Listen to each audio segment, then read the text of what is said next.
share with you guys. Thanks for coming. And, I'm just playing with you guys. Thank you guys for having me come out. I actually love talking to young guys. I like talking to young minds. I think it's a fantastic thing that you guys are doing right now, gathering together for one goal. Right now, you guys are in the house of the Lord, and what's happening right now is that you're opening up your minds. You guys are all hanging out together, but this is what really fellowship is all about. It's about getting with other kids, with other people, and just really hanging out and enjoying what's going on. So I love being part of that. Sometimes, well, not even sometimes, when I was growing up and I was your age, I could remember myself actually feeling a little bit weird, feeling actually a little bit more set back to saying, hey, I don't know if I belong in this group. I don't know if I should be part of this. I used to believe that I had this battle going on inside of my head, this battle that was always telling me that I wasn't smart enough. I wasn't cool enough to be with people. You know, I wasn't strong enough. I didn't look good enough. Now, when people ask me, hey, Sergio, what are you all about? I like to tell them that I know I'm good enough now.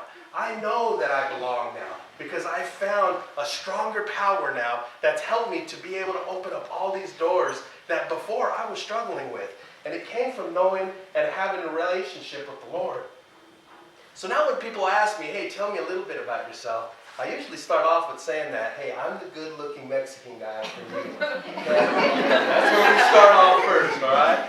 Second, I'm the one that's always smiling, you know? I'm happy to be alive. I'm happy to be here today. And that's not how it always was. And two, I'm full of life. And I believe that people are drawn to a smile. People are drawn to that because they want to be around people that make them feel good about themselves. And the last thing I want to be able to do is walk up here with a sad face and say, hey, what's going on? It pushes everybody back, and it doesn't actually have you guys open up a little bit to what really the Lord is trying to do for us right now. I believe that my passion was developed, or it was exposed, once I found my relationship with the Lord. But it didn't happen as easy as most people, well, I don't know. It didn't happen easy for me. For me, you get to see that I get to roll around with some jewelry. My jewelry is a wheelchair. I lost the ability to walk. It's been, 24 years now? Come from being able to be a smart kid, to be really athletic at school. It came from being the guy that was in the back of the room that was very disruptive. The kid in the back of the room that really didn't listen to the teacher. The kid in the back that really probably got the finger pointed at him and said, that kid's the bad kid back there. That kid's the one that doesn't know how to pay attention. That kid's the one that's always in trouble in the back. That's how I got my attention. I don't know where it came from. It just was something that happened one day when I was actually acting up in a class, and I noticed that I got everybody's attention that day. So I just kept with what was working. And that was what actually got me to find myself and my ability to be able to say, hey, I'm not invisible anymore. I'm out here with the world, and they can see who I am. But what they saw was a guy that was always in trouble. They saw a guy that was always fighting the system. I didn't really do what I was supposed to do when I got to high school. I got in so much trouble that I spent more time in the principal's office. That led me to a point where eventually I got kicked out of school.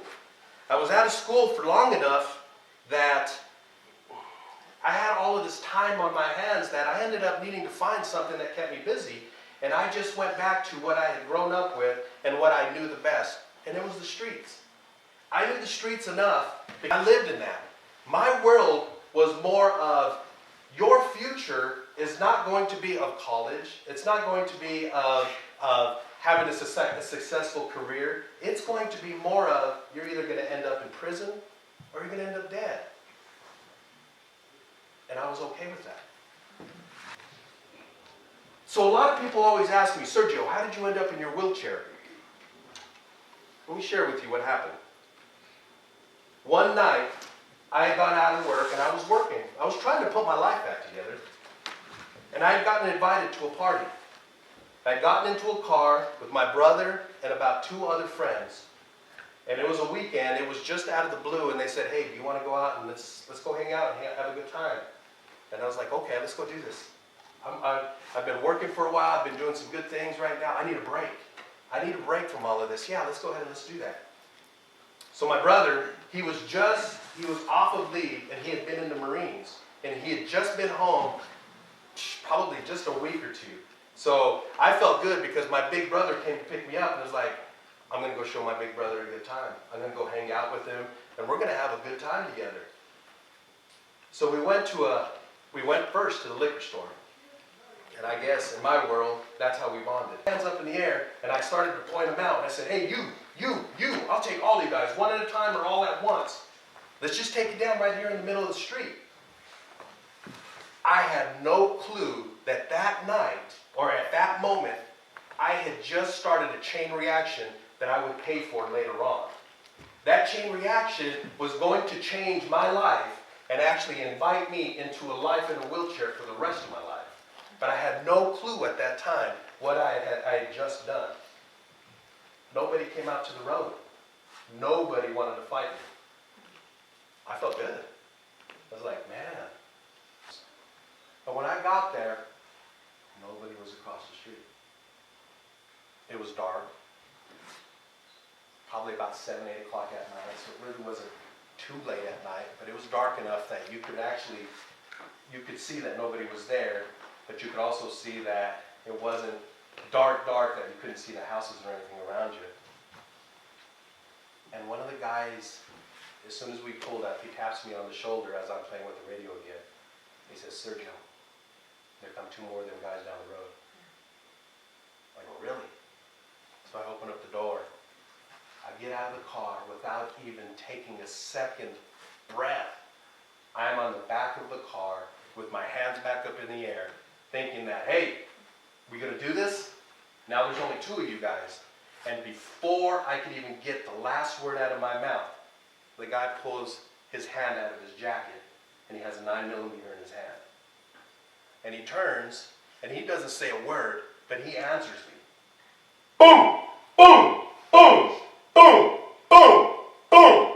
6 times. Every single one of them hit me. Every single one of them bullets ripped through my body. The 6th one was the one, when I turned around, that went through my body and cut my spinal cord.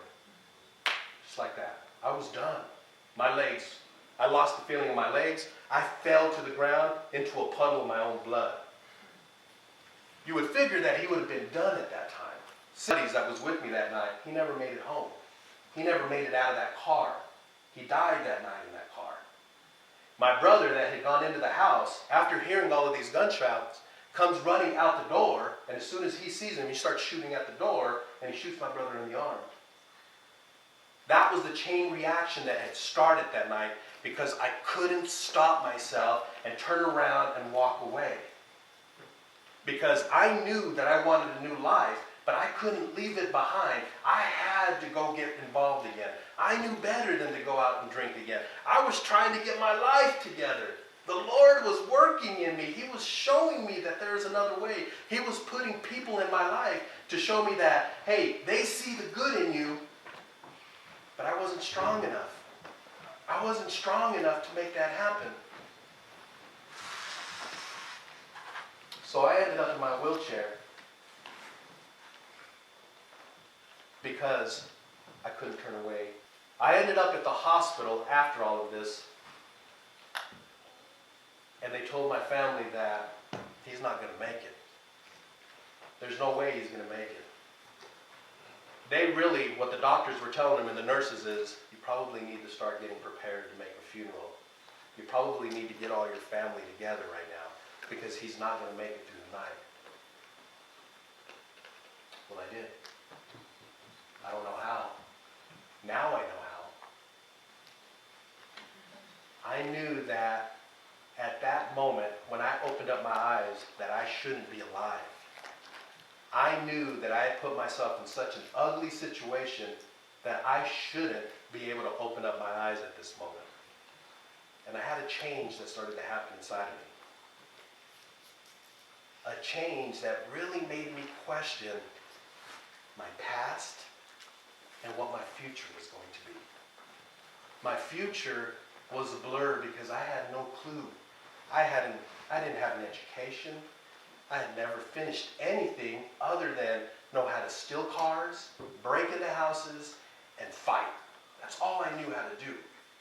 I had no chance to be able to start a life with anybody, to be able to be a father to anybody. That was a blur. I spent 3 months on my back thinking about my past and what had led me to this point. It made me question everything that I had done, from the point of me being in 5th grade in the back room, being that distraction in the back, being in the principal's office every single time because I wanted to be seen, because I was invisible in all of this. The Lord was always there with me. He was there with me that night because he saved my life. He was the reason that for some reason, just 1/10 of an inch or 1/10 of a centimeter, that it didn't cross, that bullet that went through me, didn't touch my heart. Because if it would have touched my heart, I wouldn't be here today. It was just enough, though, to slow me down. It's going to be hard. I know it's not going to be easy. But I know I'm going to be able to pull this off because I have you on my side, and I have the Lord that has just revealed himself to me. And he had revealed himself to me, and he also gave me a little bit more of a nugget. You know why I lived? So that I could show you the miracles that he's done. I'm here today not because of my free will, not because of my physicalness, not because of anything that I did, because I should be dead. I'm here because I believe, and he had revealed to me what my passion is to be in life now. And it's going to be the example that shows the miracles that our Lord can do. He can change everything for us. He can make the wrongs all right. He can do things that you could not even imagine could happen. Who in the world would have ever thought a guy getting shot 7 times, twice, would be here today with a smile on his face? So now when people ask me, who am I? I'm Sergio Sanchez. I'm the guy, the good-looking guy in the wheelchair, that walks around with a smile because I'm alive. Because I made peace with my past. I made peace with my wheelchair. And I now have my Father with me. I'm not led by the invisibleness and all of the craziness of my past anymore. I'm led by him. I leave you with one thing today. I need you just to remember that. Trust in the Lord, and he will show you the way. All of these things that are being put in front of you are to distract you. They're taking the focus away on what you're supposed to be looking at. You're not invisible. Not in his eyes and not in anybody's eyes. And that's my story, guys. Thanks for having me out today.